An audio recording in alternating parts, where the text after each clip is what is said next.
Why did you wake up at 3 a.m. last Tuesday with your heart pounding for no reason? Why has that old hymn been playing in your head for 3 days straight, the one your mother used to sing? Why are you watching this video right now when you were scrolling for something else entirely? Listen to me.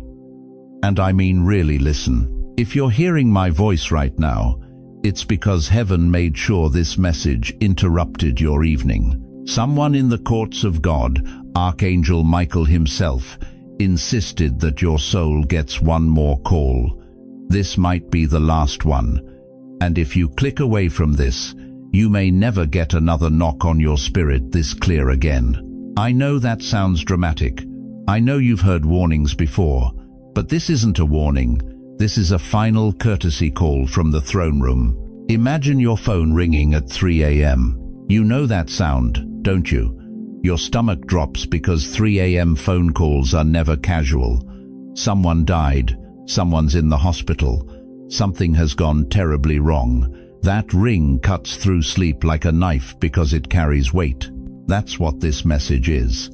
Heaven is calling your spirit at 3 a.m. Archangel Michael is standing at the edge of eternity with his hand on heaven's phone, and he's dialing your number. Not your neighbors, not your pastors, yours.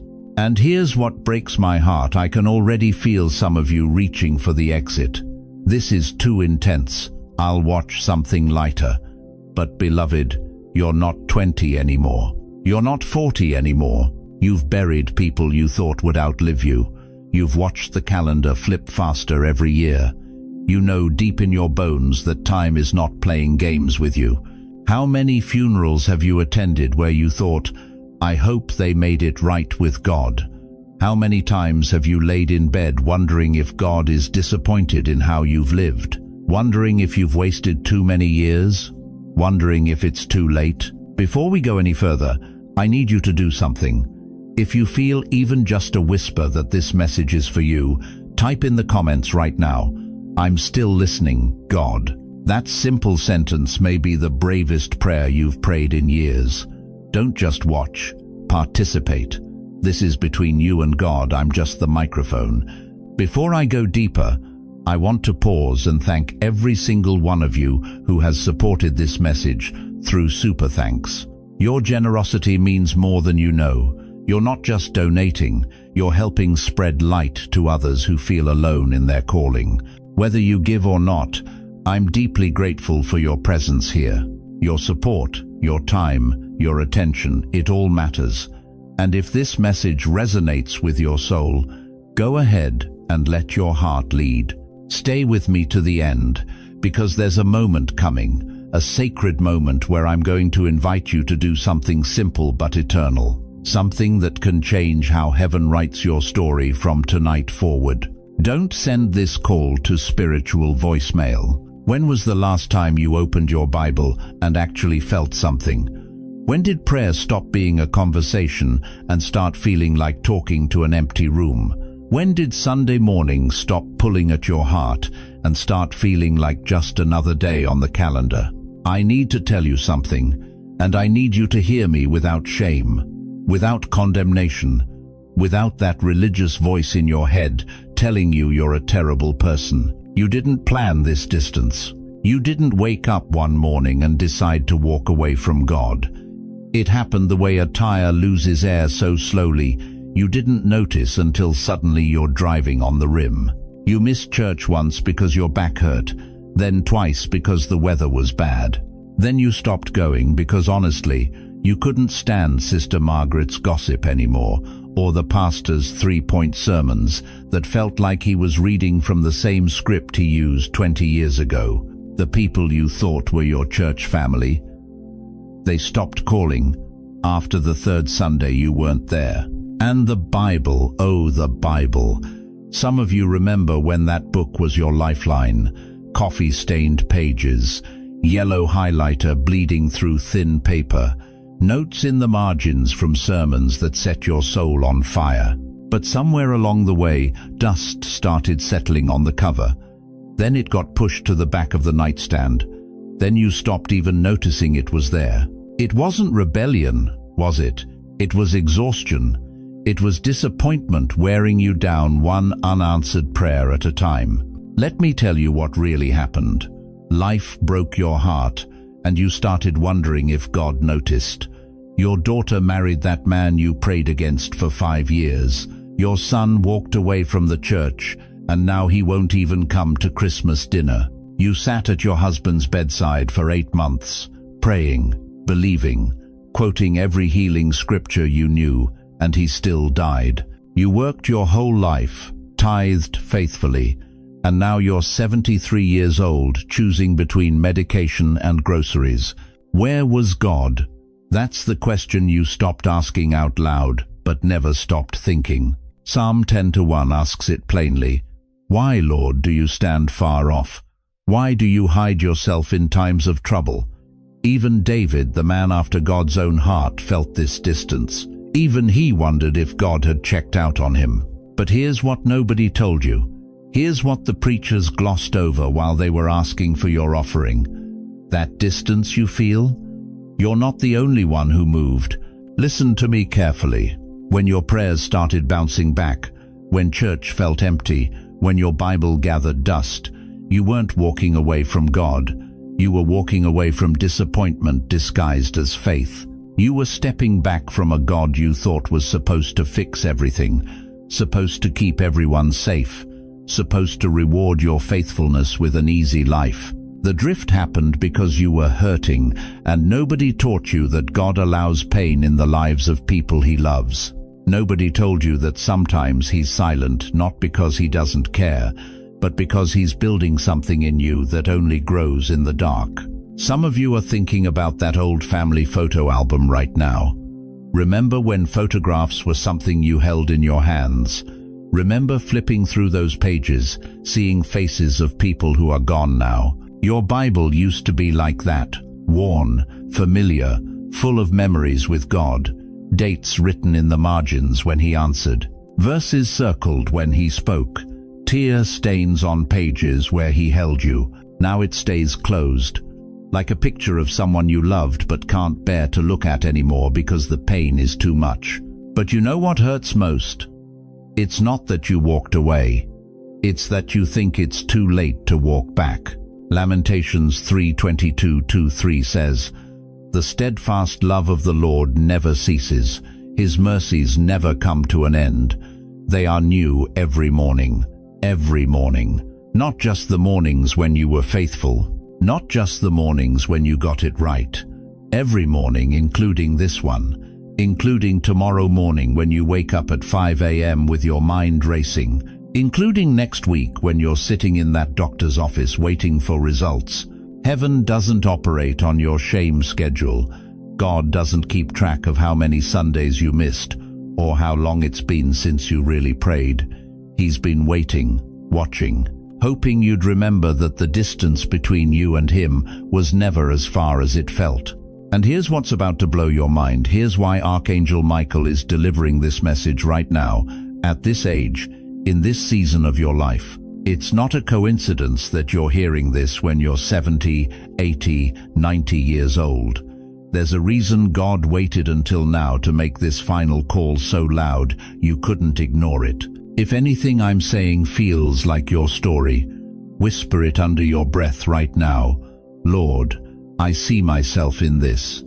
Don't pass me by, because what I'm about to tell you next will explain why heaven chose this exact moment to reach for you again.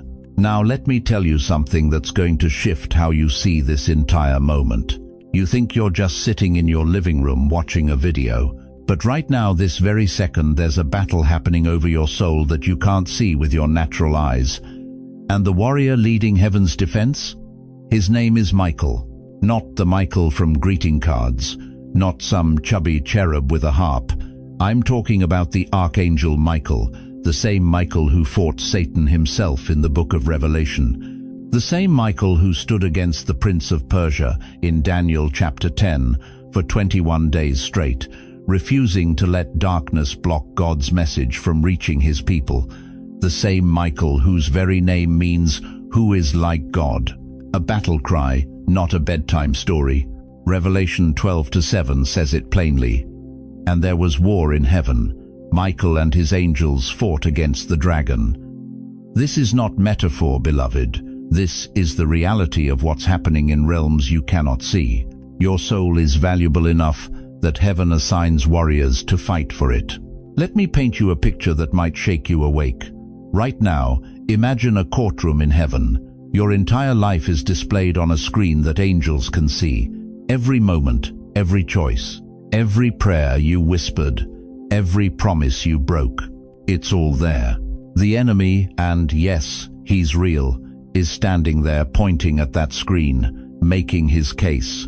Look at them. Look at how they've lived. Look at how many times they've ignored you. Look at the wasted years. They don't deserve another chance. They had their time.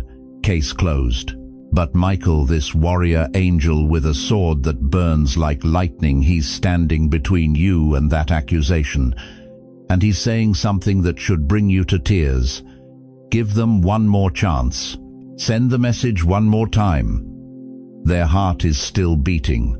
Their lungs are still breathing. Case still open. Do you understand what I'm telling you? Heaven is fighting for you right now. Not because you're perfect, not because you've earned it, but because your soul, your eternal soul, is worth more than every star in the sky. You think you're just an old man who messed up too many times? You think you're just an old woman whose best days are behind her? That's not what heaven sees. Heaven sees a soul that has survived wars, losses, heartbreak, betrayals, sickness, and is still here with breath in their lungs. And that breath means the case is still open. The verdict hasn't been read. The book isn't closed. But here's what you need to understand with absolute clarity. This call will not ring forever. Michael isn't standing in that courtroom begging for infinite extensions. He's making the case for this call, this message, this moment, right now. There's a limit to how many times heaven will interrupt your life with a direct message. And, beloved, if you're hearing this, if my voice is in your ears right now, you're receiving what may be your final courtesy call. I know some of you are thinking, I've got time. I'll get right with God later. Maybe next year.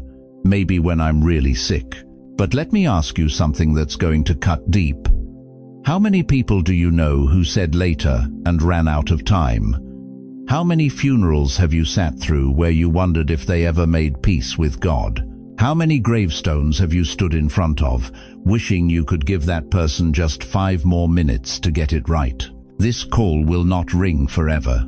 Daniel 12:1 tells us that Michael stands guard over your people. Not stood. Stands. Present tense. He's standing right now. But there's a moment coming, and none of us know when Michael will lower his sword and step back. Not because he's given up on you, but because you've given up on yourself. Because you kept sending God's calls to voicemail. Every time you felt convicted in church but walked out unchanged, Michael was there, hoping you'd respond. Every time you woke up at 3 a.m. with your conscience screaming, Michael was there, watching to see if you'd pray. Every time you survived something that should have killed you, Michael was there, sword drawn, buying you more time. But beloved, borrowed time eventually runs out. You've got gray hair now. You've buried people you loved. You've watched your body slow down and your energy fade. You know better than anyone that the clock doesn't stop. So why are you still gambling with eternity? Here's what Michael represents that you need to understand. Your life is still worth fighting for. Even now. Even at your age. Even with your past. Even with your regrets. Heaven hasn't given up the fight. The question is, have you? This call will not ring forever. Later in this message, I'm going to ask you to make a decision you've been avoiding for years, maybe decades. And when you make it, heaven will hear it. Michael will hear it. The courtroom will go silent. Don't miss that moment, because this might be the last time you get to make that choice, with your mind still clear and your heart still beating. If you believe your life is still worth fighting for, Say it out loud right now. Don't just think it, speak it. Heaven, don't give up on me. Because the truth is, heaven hasn't given up on you yet. But the window is closing. And what I'm about to tell you next will explain exactly why this moment right now might be your last clear chance to get this right. Let me tell you about Frank.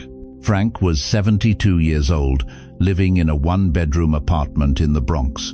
Recliner facing a TV that stayed on from sunrise to midnight. Remote control in his right hand. Coffee gone cold on the side table. That was his life, every single night. But Frank hadn't prayed in 37 years. Not since his wife Eleanor died of cancer, begging God for mercy that never came. Not since he watched her waste away to 89 pounds, crying through the pain while he held her hand and felt like his prayers were hitting the ceiling and bouncing back. When she died, something in Frank died too. He looked up at that hospital ceiling and said, "We're done, you and me." 37 years of silence. But 3 months ago, Frank couldn't sleep. It was 2:47 a.m. He remembers the exact time because the clock on his cable box was mocking him. So he did what he always did. Grabbed the remote, started scrolling. YouTube, Facebook videos, anything to fill the hole in his chest that never quite healed. Then his thumb hovered over a video. He almost scrolled past it. Almost. The title said something about a final call from heaven, and Frank actually laughed out loud. Heaven? Heaven gave up on me decades ago, but his thumb froze. You know that feeling? When your body does something, your mind hasn't decided yet. That's what happened to Frank. He clicked it. Not because he wanted to, because something wouldn't let him scroll past. The video started, and within 30 seconds, the preacher said one sentence that split Frank's chest wide open. "Sir, don't you dare die with your story closed to God." Frank told me later, and I'll never forget how his voice cracked when he said this. I almost turned it off. I had my finger on the back button, but something in my chest said, "Don't. This is for you." And I started crying like I hadn't cried since Eleanor's funeral. Here's what Frank didn't know that night. Here's what he couldn't see in that dark living room with just the TV glow lighting his weathered face. That wasn't an accident. That wasn't the algorithm. That was Archangel Michael making sure Frank's phone, his Wi-Fi, his tired eyes at 2:47 a.m., all aligned for one purpose, to deliver one final call. Because God doesn't give up on his children, even when they give up on him. Jonah ran from God, got swallowed by a fish, and God still said, "Get up and go to Nineveh." That's Jonah 3:1. Then the word of the Lord came to Jonah a second time. A second time, God called twice. Peter denied Jesus 3 times, and Jesus still looked at him across that beach and said, "Feed my sheep." 3 denials, and Jesus still called him back. You think God's done calling you? You think your anger, your silence, your 37 years of cold shoulders have exhausted heaven's patience? Listen to me. You don't accidentally stumble onto messages about final calls. You don't randomly click on videos titled with Archangel Michael's name. You're not here by chance, you're here by appointment. How many times have you almost turned off a sermon, almost closed a Bible, almost ignored that whisper in your spirit at 3 a.m. that said, "Maybe I should pray"? How many times have you hovered your finger over the skip button of your own salvation? Frank sat in that recliner and wept for an hour. He didn't have fancy words, didn't know any prayers, just whispered into the darkness, "Eleanor, if you can hear me, tell him I'm sorry. Tell him I'm so sorry." And you know what happened? Nothing dramatic, no lightning bolt, no angelic choir, just peace. For the first time in 37 years, Frank felt peace wash over him like warm water, like Eleanor's hand on his shoulder, like God whispering, "I never left, you did, but I kept the door open." Some of you right now are Frank. You're sitting in your own version of that recliner, surrounded by years of silence, decades of hurt, a lifetime of wondering if you've gone too far. You've buried people. You've cursed heaven. You've made peace with the idea that you and God are finished. But if you're hearing my voice right now, that's not true. God doesn't waste final calls on people He's written off. He wastes them on people He's still writing for. Put your hand over your heart right now. Go ahead. That simple motion, that's your way of saying, I'm still here, Lord.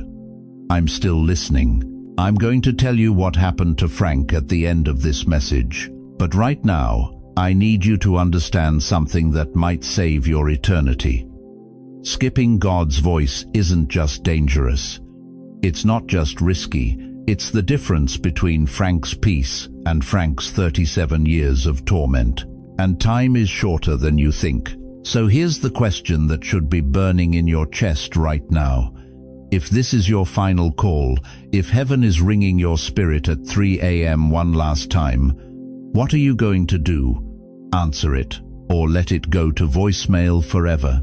You're still here. That tells me something about your heart. That tells me God's voice still registers in your spirit, even if it's been a while since you picked up. But let me ask you something that's going to sting a little. How many times this year did God try to get your attention and you hit later? How many sermons made your chest tighten, but you shook it off by the time you got to your car? How many songs on the radio made you tear up and you changed the station before the feeling could take root? We live in a skip generation now. Everything is designed for our convenience. We skip ads in 5 seconds. We skip songs that don't grab us in 10. We scroll past people's pain like it's yesterday's news. And somewhere along the way, beloved, we started treating God the same way. Skip, ignore, remind me later, not now. Every time the Holy Spirit nudged you through a grandchild's innocent question about heaven, through a funeral that hit too close to home, through that 3 a.m. moment when you couldn't sleep and knew something was missing, you had a choice. And if you're honest with yourself right now, you know how many times you chose later. But here's what nobody tells you about later. Later has an expiration date. Picture this with me. You're standing on a train platform. It's getting dark, cold. You've been waiting there longer than you planned, and trains keep pulling up. You watch them come and go. I'll catch the next one, you tell yourself. I'm not ready yet. I need more time. So you let another train pull away, then another, but at some point, and you never know exactly when the last train of the night arrives, the doors open. The conductor doesn't announce it's the final departure. There's no sign flashing last chance. It looks like every other train. But when those doors close and that train pulls away, you're stuck, alone on that platform, in the dark, and there are no more trains coming. For someone watching this right now, this message is that last train for the night. I'm not saying that to scare you.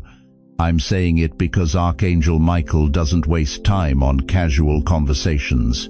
When heaven dispatches a warrior archangel to deliver a message, it's because the hour is late and the matter is urgent. You're not 30 anymore, are you? You're not even 50. You've buried friends. You've watched parents die wondering if they made peace with God. You've attended funerals where the pastor struggled to find something hopeful to say. You absolutely know in your bones that time doesn't negotiate. It doesn't care about your plans or your excuses or your "I'll get to it eventually." And here's what keeps you up some nights, even if you don't say it out loud. The regret. The feeling that maybe you've wasted the best years. The fear that you've disappointed God so badly He's given up on you. The terror of dying alone, not just physically but spiritually dying with that gulf between you and heaven still wide open. Matthew 7:7 says, "Ask, and it will be given to you. Seek, and you will find. Knock, and the door will be open to you." But here's what people miss. That verse assumes you're still asking, still seeking, still knocking. What happens when you stop? What happens when you've hit skip so many times that the knocking on your heart just stops?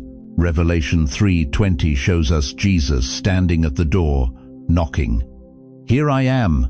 I stand at the door and knock. If anyone hears my voice and opens the door, I will come in. But beloved, he's knocking from the outside. You have to open it.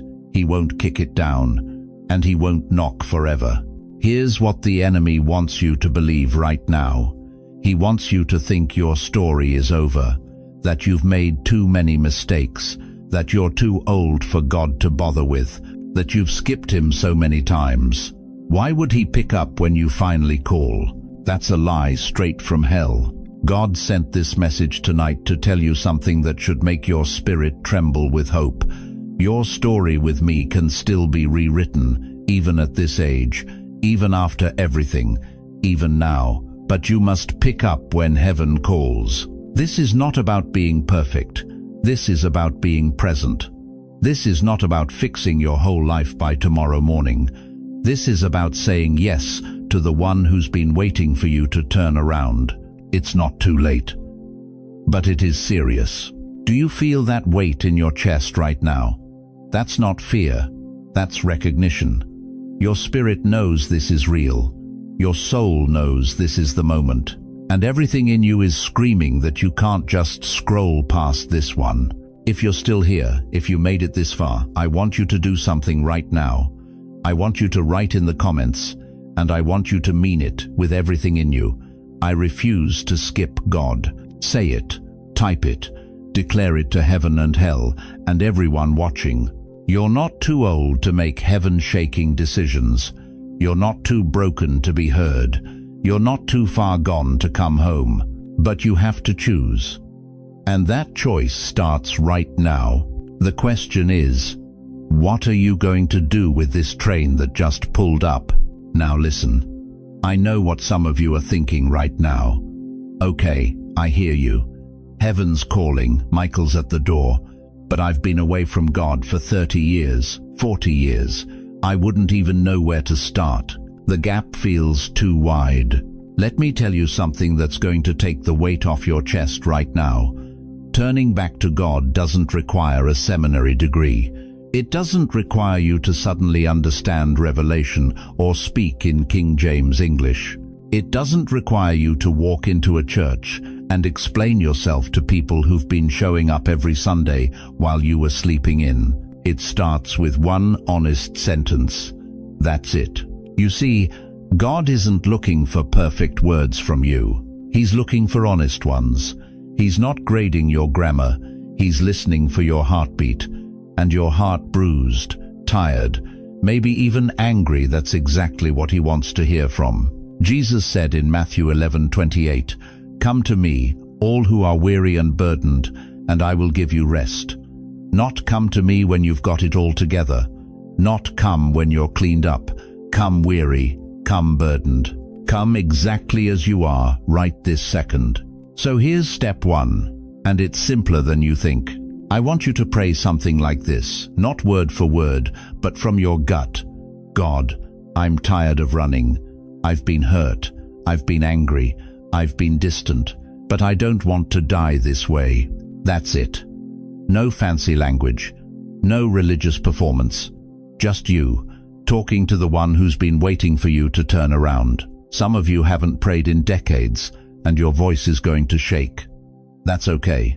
Shaking is not weakness, it's honesty breaking through. But here's what you need to understand. You can't just pray once and go back to your same routine. That phone call from heaven we talked about, it requires you to stay on the line. Step 2 is this. Pick one small habit, just one. I'm talking about something so small you can't make excuses about it. 5 minutes each morning with a psalm. That's it. Not an hour of Bible study. 5 minutes. Psalm 23, Psalm 91, Psalm 46. Read it slow. Let the words sit in your spirit. You've read the news for longer than 5 minutes. You've scrolled Facebook for longer than 5 minutes. Give God 5. Or here's another one. Turn off the TV for 10 minutes before bed and just talk to God, out loud if you can. Tell him about your day. Tell him about your fears. Tell him you're scared you wasted too much time. He already knows, but he wants to hear it from your mouth. Proverbs 3-6 says, "In all your ways acknowledge him, and he will make straight your paths." All your ways, not just Sunday morning, your Tuesday afternoon, your Thursday evening, your 2 a.m. insomnia. Acknowledge him there. Tiny doors can lead to huge rooms in the kingdom of God.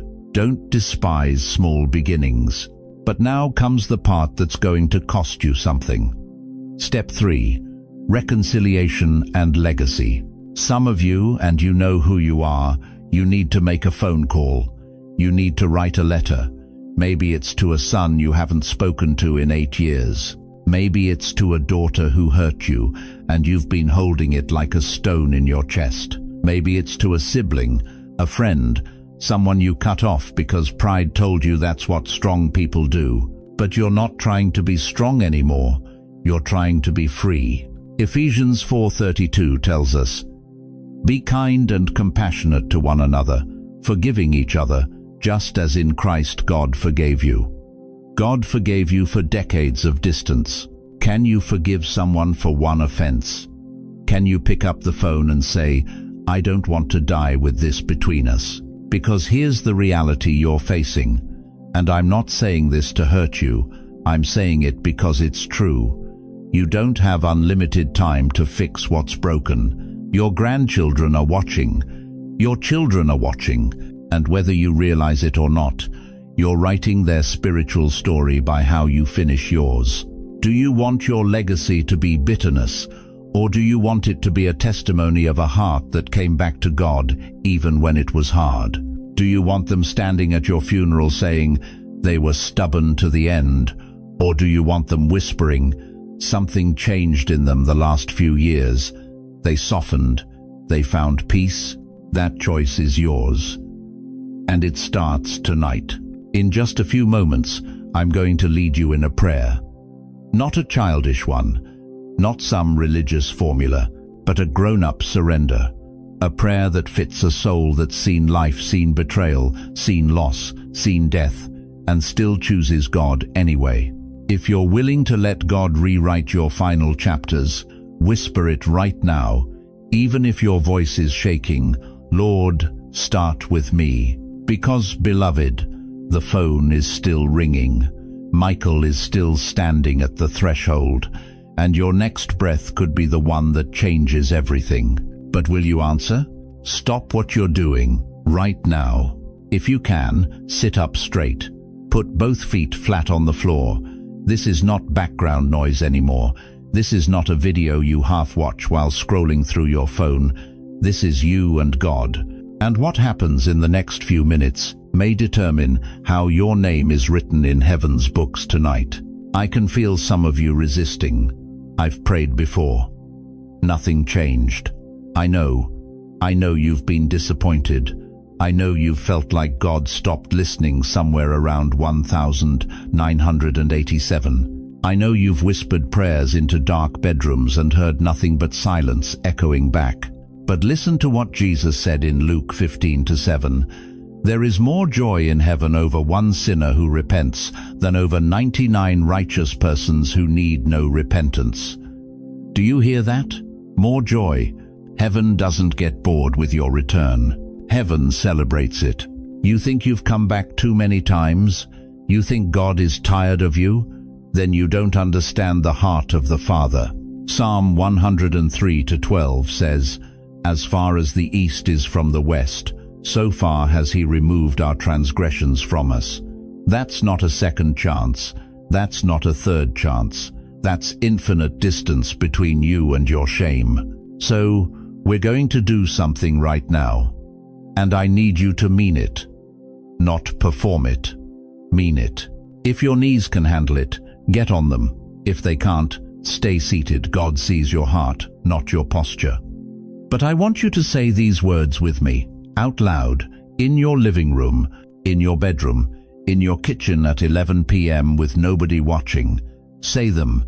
Father, I'm coming home. Say it again. Let it settle. I've wasted time. I've wasted years. But I give you what I have left. You feel that catch in your throat? That's real. That's your spirit recognizing truth. I lay down my anger at how my life turned out. I lay down my disappointment in myself. I lay down my fear that it's too late. Some of you are crying right now. Don't fight it. Those tears are washing something away that's been stuck for decades. Wash me clean, not just for heaven one day, but for today, for tomorrow morning, for the rest of whatever time I have left. Now listen carefully. This next part is where everything changes. Jesus, I believe. You didn't just die for the young and the perfect. You didn't just die for the pastors and the missionaries. You died for the old, the tired, the stubborn, the scared. You died for me. John 3:16 doesn't have an age limit. For God so loved the world. That's you at 72. That's you at 68. That's you at 85, with a walker and a heart condition, and a past you can't erase. Jesus, I receive your forgiveness, not because I earned it, because you bought it with blood. Now, I want you to breathe. Just breathe for a moment. Because as we've prayed together, something has shifted in the spiritual realm over your name. I don't say this lightly. I don't say this for effect. I believe by the authority of Scripture and the witness of the Spirit that where heaven's record said distant, they now say returned. Where they said forgotten, they now say remembered. Malachi 3:16 tells us, a scroll of remembrance was written in his presence concerning those who feared the Lord and honored his name. Your name just got written back into that scroll, not because you're perfect now, because you said yes. You are not an old mistake walking around waiting to die. You are not a burden to your children. You are not a waste of space taking up a bed in a retirement home. You are a beloved son. You are a beloved daughter. And your name, your actual name, is still spoken in heaven. Do you understand what that means? Right now, at this very second, angels are repositioning around your life. The same Archangel Michael who fought for Israel, who threw Satan out of heaven, who stands at the throne of God, he is fighting for your name to stay on heaven's rolls. Revelation 12:7 says, Michael and his angels fought against the dragon. That battle isn't over. And tonight, you just chose which side you're on. But here's what I need from you. I need you to make this real. I need you to draw a line in the sand that you can look back on. So right now, I want you to go to the comments. I don't care if you've never commented on a YouTube video in your life. I don't care if your hands shake when you type. I need you to write one sentence. I'm coming back to God, and I'm not skipping this call. Don't do it for me. Don't do it for the algorithm.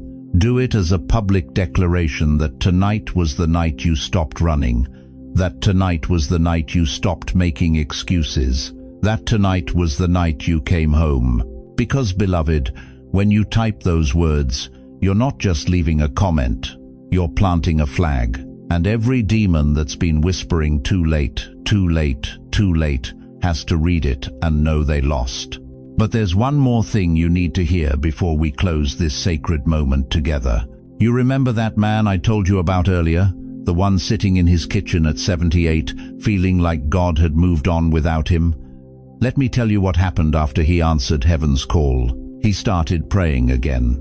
Not fancy prayers, not King James language he barely understood, just honest words at his kitchen table every morning with his coffee. God, I'm here. I'm listening. Show me what's left. And God showed up.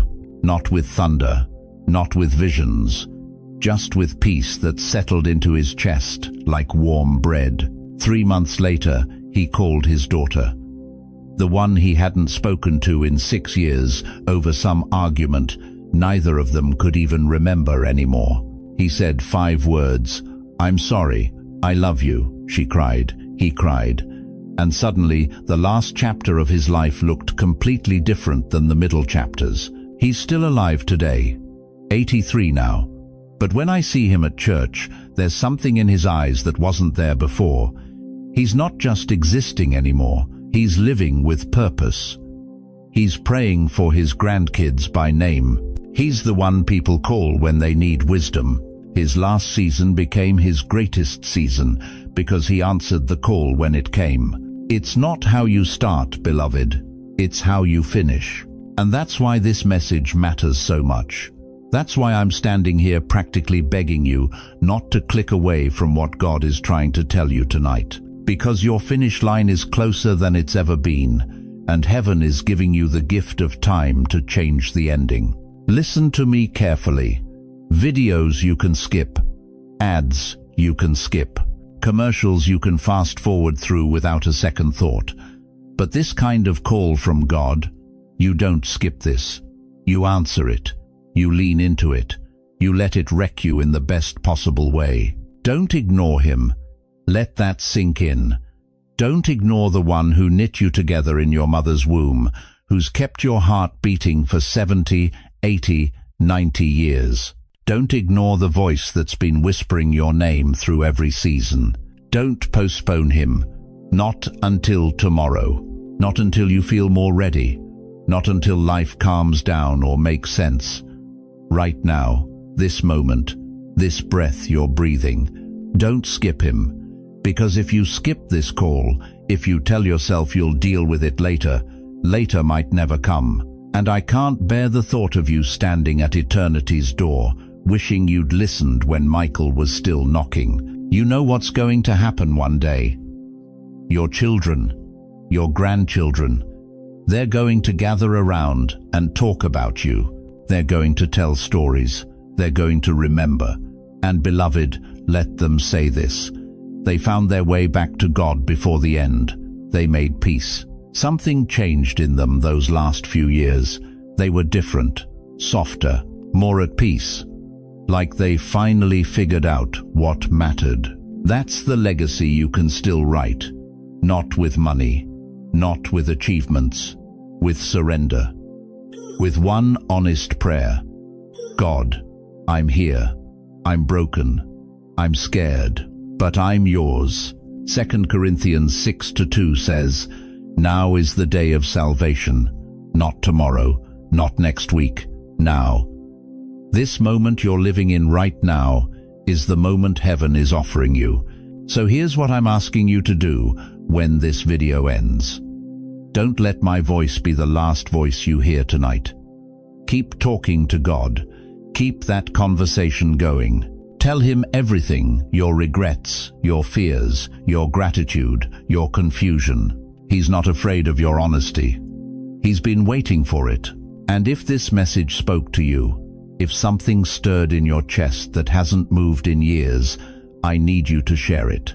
Just with one person. Text it to your sister. Send it to that friend you grew up with. Forward it to your son who hasn't been to church in 20 years. Just say, this made me think of you. That share might be their final call. That text might save a soul.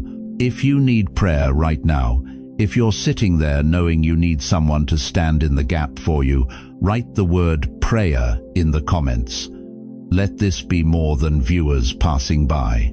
Let this be a community of older hearts coming home together. We'll pray for you. We'll stand with you. You're not alone in this. And now, let me close the way pastors closed when I was growing up in Brooklyn. Let me bless you the way you deserve to be blessed. May the Lord bless you and keep you. May he make his face shine upon every wrinkle, every scar, every memory etched into your skin. May you feel, down in your bones, that you are not too late and you are not too far. May you know that the door to your Father's house is still wide open, and he's still watching the road for you to come home. Tonight, heaven called your name, and you answered. That matters more than you know. Don't ignore him. Don't postpone him. Don't skip him. Your story isn't over, beloved. The pen is still in your hand. Write an ending that makes angels weep with joy. go with God, and come back home.